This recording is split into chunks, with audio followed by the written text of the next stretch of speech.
Welcome to the Matt Dan Toddcast. I'm your host, Matt, but you can call me Matt Dan Todd for short.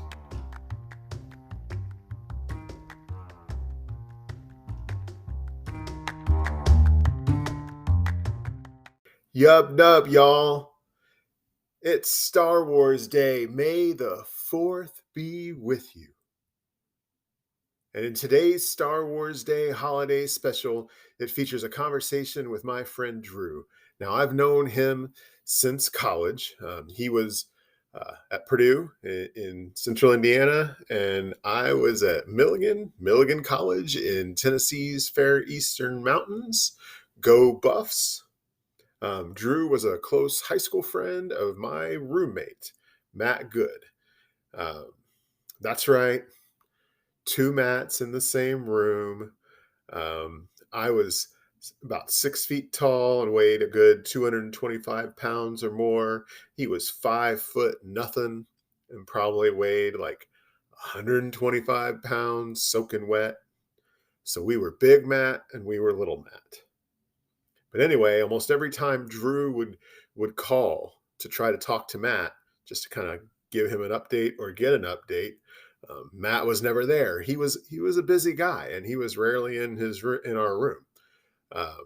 So I would talk to him. I'd answer the phone, and I'd give him whatever update I could about Matt, and then we'd be like, "So what are you up to? How are you doing?" And we kind of started to get to know each other because why not?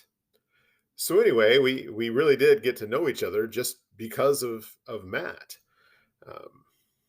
And then many years later, Matt, and I went to see Rogue One together. It was a really nice kind of full circle moment. So grab yourself a glass of blue milk and sit back and enjoy today's Star Wars Day holiday special with Drew. So I'm here with Drew Cravens, a guy I've known for quite a while, and I've known for quite a while that he is a pretty big Star Wars fanatic. So perfect timing to get to talk to him just in time for May the 4th festivities and Orthodox Star Wars Day as well, right? The 4th and the 25th. 4th and the 25th. You get the whole month, and it's just a beautiful thing. So thanks for joining us today, Drew. Well, I appreciate the invite. Yeah, I'm just excited to be able to talk to you. Why don't you go ahead and tell us a little bit about yourself? Sure. Well, I was thinking about this earlier when you asked. I think we've known each other 28 years. Yeah, something like that. It's crazy.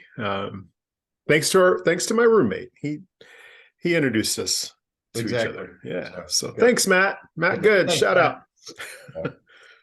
Well, let's see. A little about myself. I am a native born Hoosier, born and raised in Indiana, south side of Indianapolis. I am a world traveler, but I've always ended up back here on the south side. Let's see. My illustrious career has spanned 25 years. I started out in the medical field. I was a clinical laboratory scientist, or medical technologist is what I trained as at Purdue. Worked in some hospitals, Methodist, IU Riley, downtown. Worked in labs, did all sorts of stuff. Got a little tired of shift work, decided to go into some pharmaceutical research, did some pharma research for a few years, and then went into medical device. And then for medical device, I had a friend go into healthcare logistics. So then I've gone into logistics, and all along the way, I've been doing quality and continuous improvement. I'm still in healthcare logistics, but now I do regulatory compliance, quality, as well as sustainability. So corporate social responsibility and environmental social governance, picked that up in the last couple of years. So Oh, cool. lot, kind of a broad background there.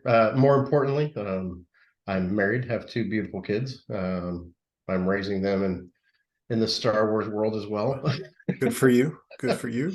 And yeah, we're having a good time in this current era of new content. So Yeah, it's a wide open world, isn't it? It's pretty cool. I uh trying to imagine myself, at 6 or 7 or even 10. Well, probably more like 10 when Star Wars had gone silent. Really imagining myself with the current content back then, I would have just been going nuts. It would have been pretty great, right? well, and I hope I don't get in trouble for this, but during the dark ages of no Star Wars content, I did I did pick up a lot of Star Trek. Yeah. Well, Next Generation hit right about that time frame. And yeah, I get it. And I think both sides can coexist. I firmly believe that, and there's room in the whole geekdom for all of us. I realize that probably makes us unique, but I think it's pretty cool. Speaking of which, we probably should talk about Picard sometime if you've seen it yet. If you haven't seen it, So let I me have know. not, because I'm also a cheapskate and don't have all the different streaming I get systems. that. Well, you can get I've a heard 7 day free things. trial. I might have to do that and then Do just that. so Do that and binge all 3 seasons in one week. So good luck with exactly. that. You probably could get away with just watching the last season, but Yeah. I could fill in the gaps, and Matt Randall probably would be able to fill in the gaps for you even better. So Yes, and I saw Matt this weekend. oh, So cool. we had the Education Foundation fundraiser Oh, gala. that's right. I hope that went well. It went very well. I haven't heard the final numbers, but it's been fun. I joined that board this past year. So this is the Congratulations. first year, but it's been interesting. So Cool. So yeah, Cool. Well, you're doing good work with that. So congratulations with we're trying. that. So back to Star Wars. Yes. I know that trying to pick your favorite Star Wars film is a lot like picking your favorite child. It's a no-no, right? But I'm going to ask anyway. Which Star Wars is your favorite? Always, it'll always be Empire. Okay. Okay. So Cool. I guess it's not that difficult. Why is that? Why is Empire your favorite? Well, I was thinking back. So Empire came out when we were 4. Right. So I obviously don't remember seeing it in the theaters, but I do remember when they started showing it on when they started re-showing it in the theaters, and when they showed it on network, especially after Return of the Jedi came out, because we were about 7 Right. or 8 when Jedi came out, and that's when the big interest started. Okay. Because you had the full story, you had all the toys, and you had VHS, so we could actually go back and burn up the tape watching all the movies. Yeah. Yeah. But like Empire was the first movie I really remember having related to the storyline and characters, and how it was just unique being a sequel as part of a trilogy. Yeah. Tied things together. Ended on a downer. You never saw movies that ended on a major downer, big cliffhanger like that. So yeah, it's just the pinnacle of Star Wars movies, in my opinion. So cool. My dad, because I watched it a lot on TV as well, and at one point I had, excuse me, at one point I said something about Empire Strikes Back being my favorite to my dad, and when I was little, and he was like, "How can that be your favorite? The bad guys are winning at the end." I was like, "Well, it kind of is, yeah." The Empire, right? Exactly. And there's a lot of character development in there, and in a film like Star Wars, a science fiction fantasy kind of movie, you don't really expect a lot of development of characters, right? And there is in this one in Empire, and so I get it. I get it 100%. Who is your favorite character, Well, and why? Why is it that's where it gets Chewbacca? difficult. Why is it Chewbacca?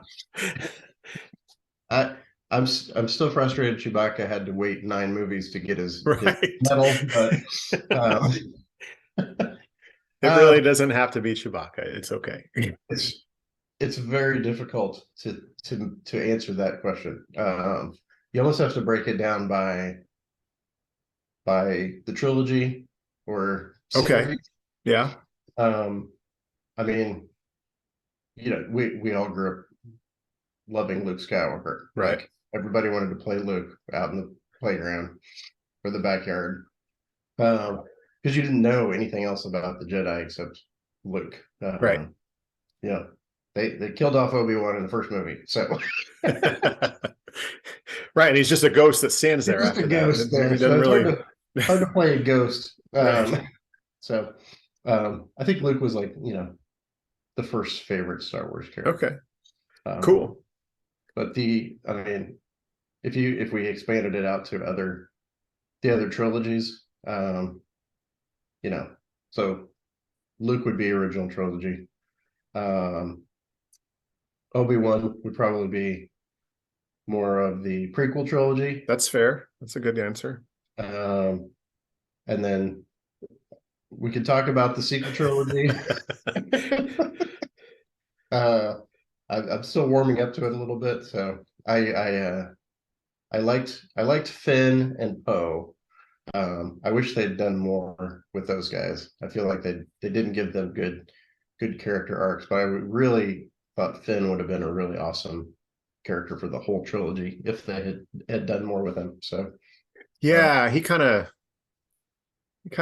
like withered. His potential was great. Like they yes, built up this great story, and he just kind of faded off, especially in the end. I agree. I get that. he had that instant redemption arc in the middle and Yeah. start, and Yeah.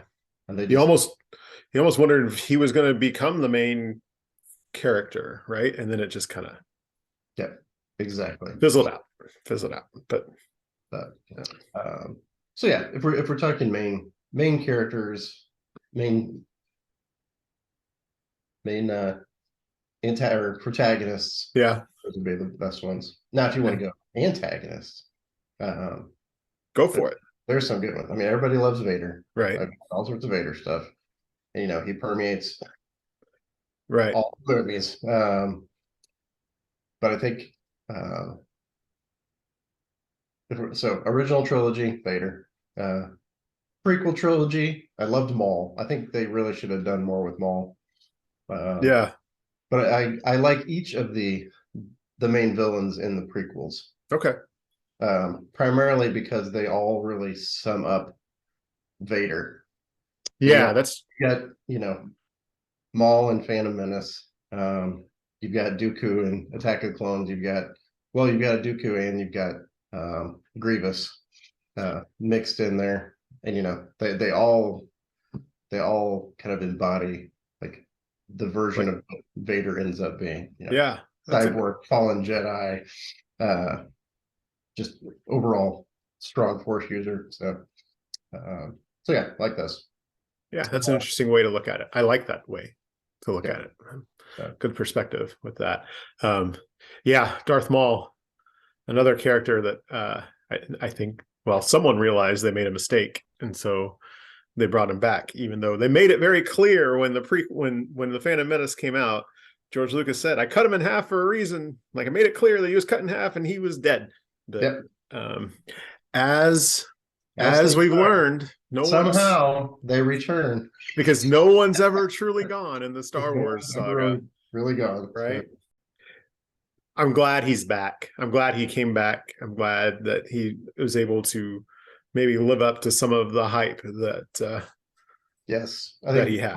Right. Clone Wars and Rebels were perfect for him to come back and have an arc through there. Yeah. And even tied into Mandalore, and now I think maybe they'll reference him in maybe the 4th season of Mandalorian. We'll Right. see. We'll see. He just ties all in together. It's almost like the same guy was writing a story there. Huh. It's amazing how that works and how you can have a overarching arc if one person is Overarching just connected universe. yeah, that's crazy. Who would have thought? So, yeah. Hello, sequels. Yeah. Anyway, How about you? so Any favorite characters? favorite characters? We Well, know Chewie. well, So and there's a story there. It originally, so like everyone, everyone liked Luke and Han, and they were a big deal to all my friends. But then eventually, I started thinking I wanted to be different, and so I became a fan of Wedge for a while. I was like, hey, he's the only one that like was in all these important battles, and he survived. But then he became like he even got his own comic book series and stuff like that. So like I kind of lost interest. I just wanted to be a fan of someone that no one else was a fan unique. of because Yeah. I had to be unique like that, right? Well, then when I worked in New Mexico, I grew out a beard and I had longer hair, and it kind of would like fall back, kind of like Chewbacca's hair would, and people started calling me Chewie, and I was like, you know what? Chewie's been around the whole time, and he's pretty great and pretty anti-empire, and I think I'm just a fan of Chewie. And so it just kind of became a thing. And so I've always kind of played into that or leaned into that, and I've just been a fan. And then learning about Peter Mayhew and the work he did Afterward, after movies. just kind of made me love him even more, made me love the character even more. So yeah, Chewbacca. Yeah. I can't roar like him anymore. I used to be able to, but we'll spare you We're gonna and spare that. and my Mess up the recording. right, and spare the three listeners that'll listen to this.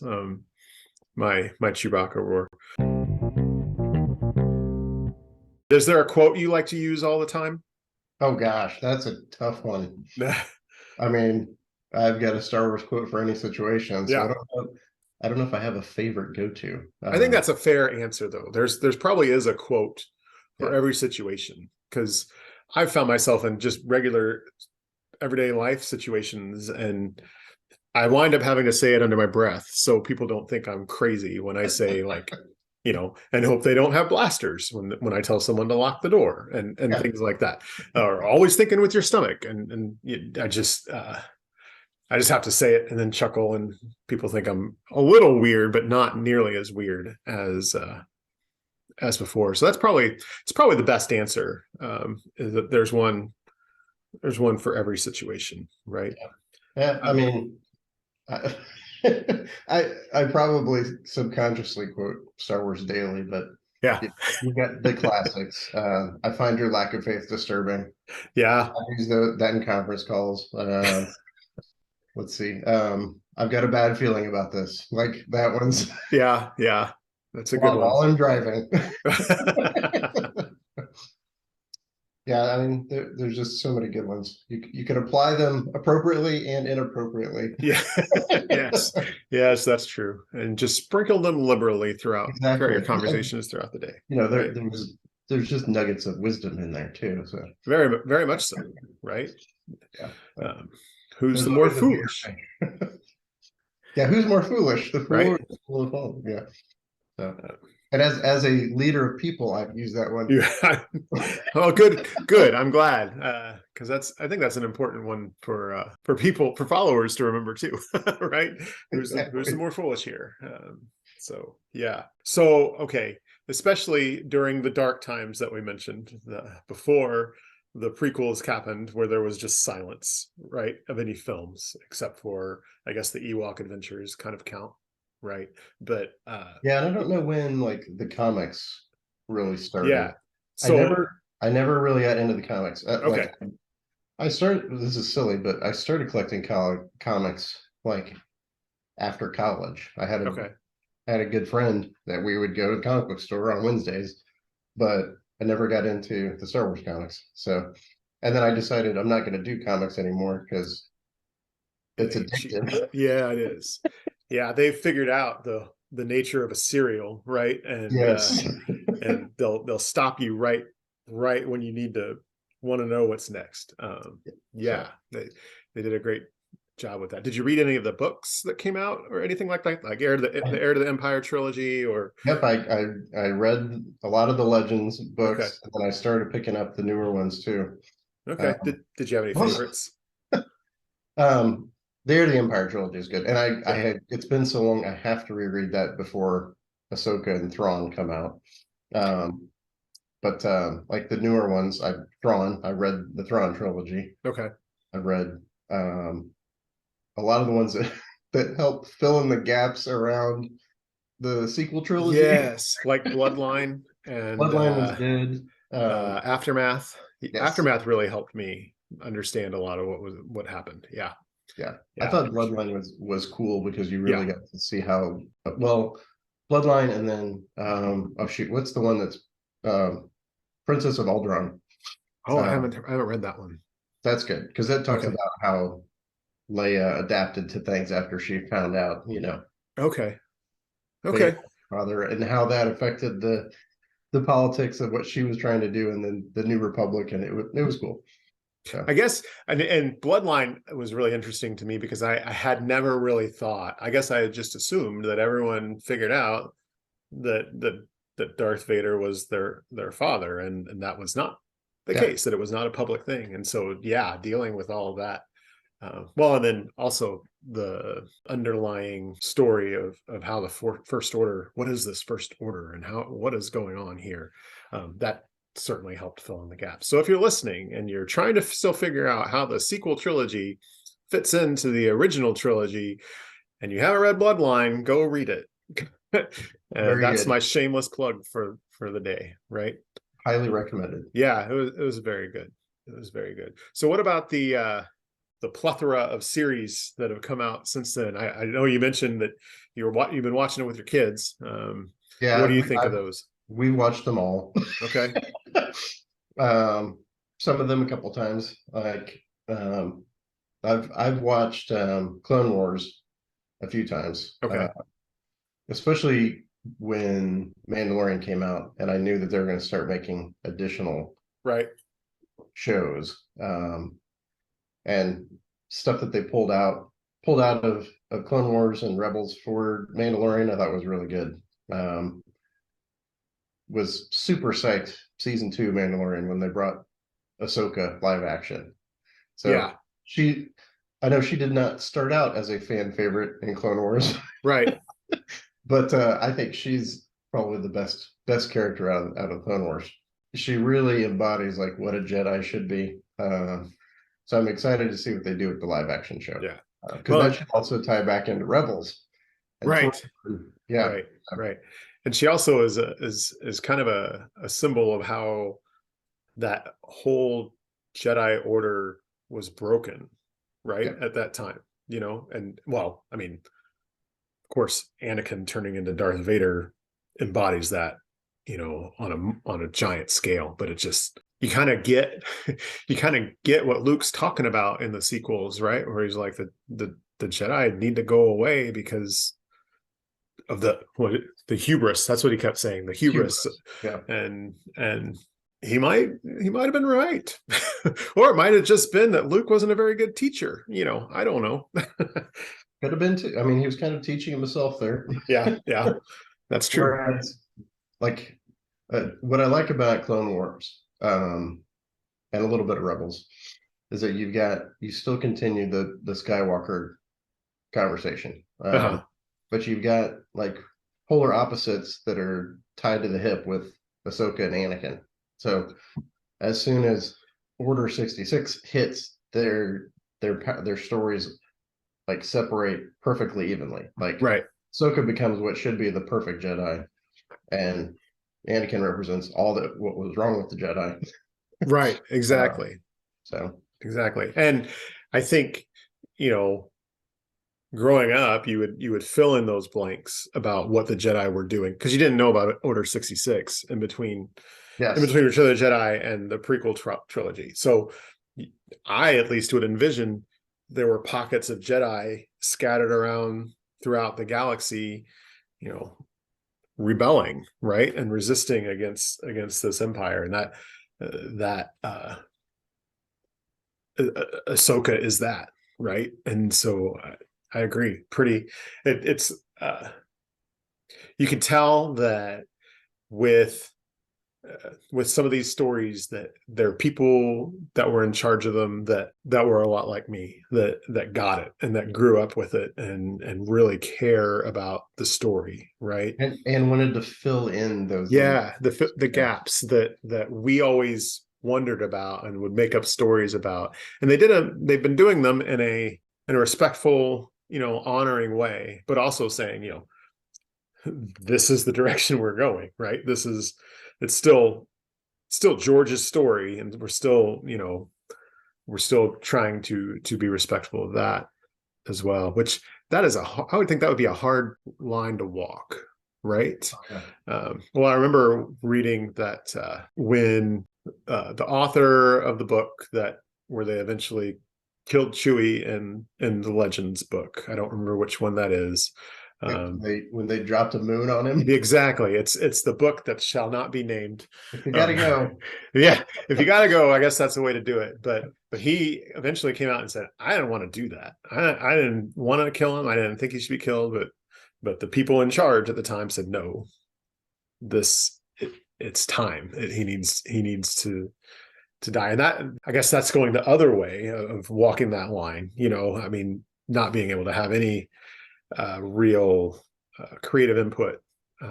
So I really appreciate the way they're doing it now and the way they're handling it down. And what really stuck out to me when I first watched Rebels was they had the troops showing up in that armored transport, the rolling armored transport that kind of it was actually the first toy I ever had. It never showed up in any of the movies. My grandparents they knew I liked Star Wars, and so for Christmas one year they bought me, they're like, I don't know, Star Wars, here you go, Star Wars toy. So it was something I'd never seen before, but it was a armored, have you seen it, the carrier? You put the figures on the outside, right? Exactly. It was, yeah. It was supposed to hover, but it had wheels. Exactly. Wheels, yeah. And I always saw in a comic book ad that it would play sounds. But mine never played sounds. Mine never had a place to put batteries or to push a button to play sounds. So I don't know if I got ripped off with that, or my grandparents got ripped off with that, or if it was something like a lot of the rest of the Star Wars toys wound up, where they were given a concept and then ran with that before they could really put the concept together, right? But that shows up in some of the first episodes of Rebels, and I saw that and I thought, man, someone here knows their stuff, and someone here gets it, and so that's pretty cool. So good job, Star Wars people. They did some good deep dives and pulled things out into storylines, so what else did I love about Rebels? The TIE Defender. Yes I don't think it ever existed in any of the movies. No, did it exist? I don't think so. Yeah. No. It was just in a book, or it was in comics, and they made it like Thrawn's project. I'm like, that's awesome. Yep. It was also in the TIE Fighter video game. Yes. Yep. I forgot about that. So. And if you ever get a chance to talk to Matt about Star Wars, be sure to bring up that video game, because we spent hours and hours playing that game. You would walk into our dorm room and you could just feel the GPA getting sucked down, but that's okay, because I was ready to take on the Empire, and it was pretty cool. Are there any other thoughts you want to share about Star Wars before we wrap up? I'm just excited to see where it's going next. So, yeah. I'm glad they've so even though I love having constant content, I'm kind of glad they paused the movies. Mm-hmm. The sequel trilogy really just didn't settle well with me. To be honest, of the three, Last Jedi is actually my favorite, which goes against what the vast majority of the fan base says, because I think it had more of a storyline. Yeah. It had a template. plus I'm a huge Kurosawa fan. So all like samurai movies. And Yeah.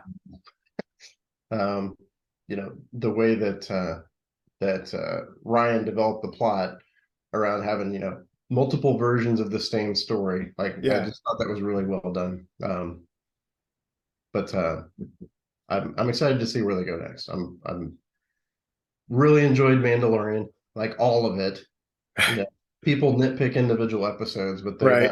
they're not looking at it as, oh well, this is a Mandalorian trilogy. Right. You Right. need to look at these episodic things as, Part of the the whole story, first right? episode, the whole story. And Right. you got to have this stuff in there. And I enjoy some of the slower episodes. And I'm glad a lot of people liked Andor because some of those Uh-huh. were more story development. Uh-huh. It'll be exciting to see what they do with that second season. Right. Right. Um, I like the one-offs. Like I enjoyed Solo. I had a lot of fun with Solo too. I It's a think it gets guilty a bad pleasure, rep. and it's aged well. Like Yeah. I went back and watched it a couple months ago. I'm like, this is still fun. I'm like, Yeah. I forget that Solo is not played by Right.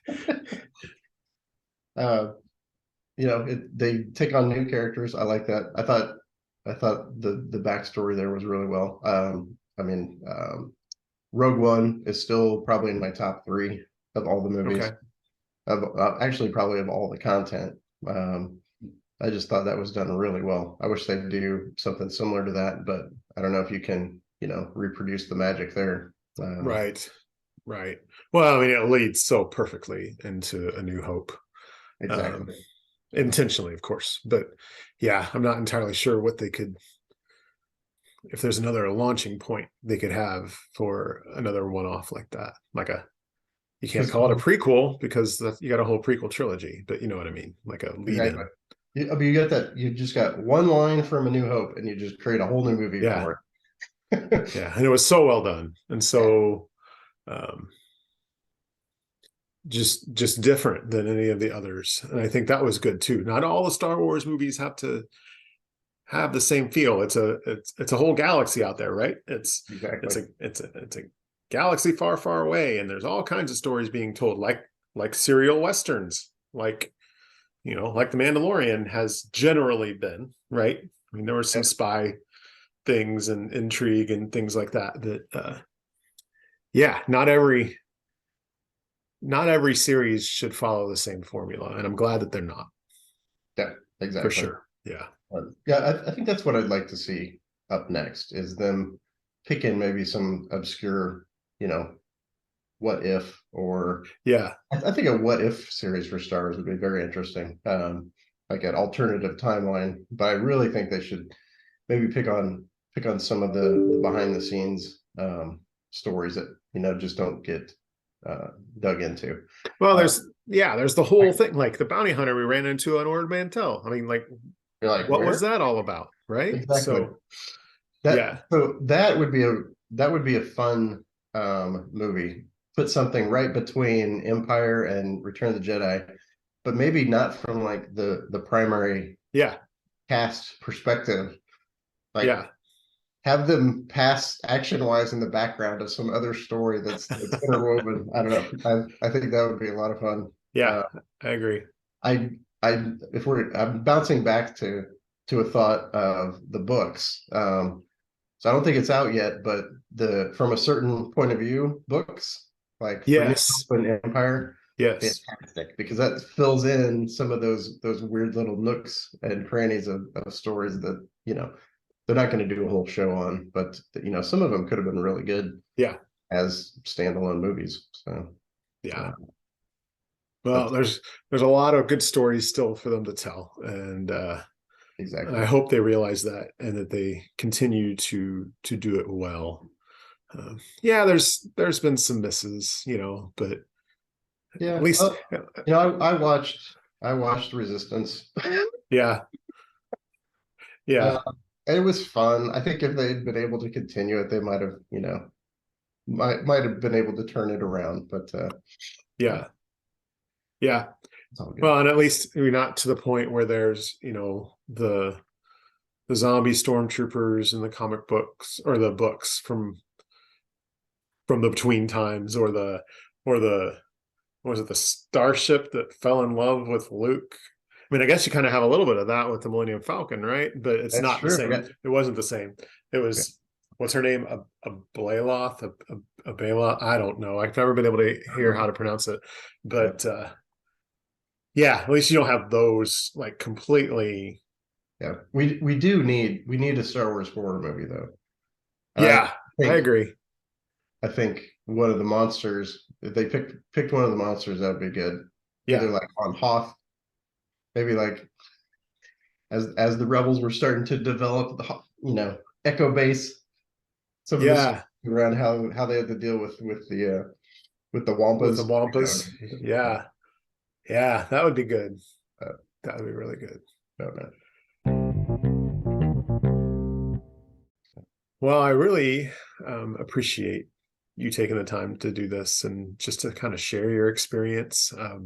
I think that's what the common thread is going to be with all of these discussions, is that we do have a shared experience here, and we can, while we can disagree on certain things, no one has said the same movie as their favorite yet, Well, good. which surprised me, um, I'm, because I'm surprised anybody said anything other than Empire, but right, and that's what a lot of my that's growing up. That's what I heard, and that's what I said too. I tend to go back to A New Hope now, uh, because that the last battle, that last 20 minutes, is some of the finest filmmaking well, ever. now that I know all the behind the scenes Right, stuff, like all right, that went into it.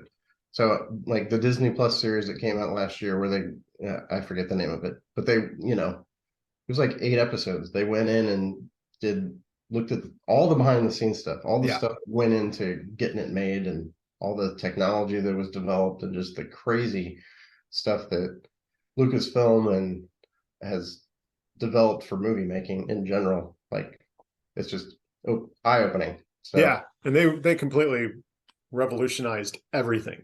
yeah, Right, just everything. So kudos to them. Well, that was pretty fun, right? I think we said it before, but Drew and I go way back, and he probably doesn't even realize that he was part of one of my most significant Star Wars moments of recent years. But I'm going to share it with you. So we were supposed to go to see the Han Solo movie together, but at that time, times were pretty tight in our household. I was working two part-time jobs, and uh, it was really starting to take a toll on everyone in our house, both financially and emotionally, honestly. Um, and I sent him a message a few days before the premiere, and it told him that I wasn't going to be able to go. I had to bow out of going to the movie. I just couldn't make it work. His response, he just said, "You're going." And that was the end of the conversation. He paid for my ticket and never mentioned anything about it again. I know it was um, a small thing, like just I'm sure it was insignificant to him, but holy cow, that spoke volumes to me at the time. So yeah, Drew's a pretty great guy. Um, I'm not surprised that at all that he's working with the local education fund. Um, he's got a pretty generous heart. But you didn't hear that from me. Speaking of generous hearts, I think it's only fitting that we end this episode by highlighting the Peter Mayhew Foundation. You can find out more information about them at mayhewfoundation.org. And they're doing a great job honoring the legacy of the man behind Chewbacca. And maybe you might even think about throwing some financial support their way, because they're doing good work, and they continue to work towards improving lives, one galaxy at a time. Happy Star Wars Day, everyone. May the 4th be with you.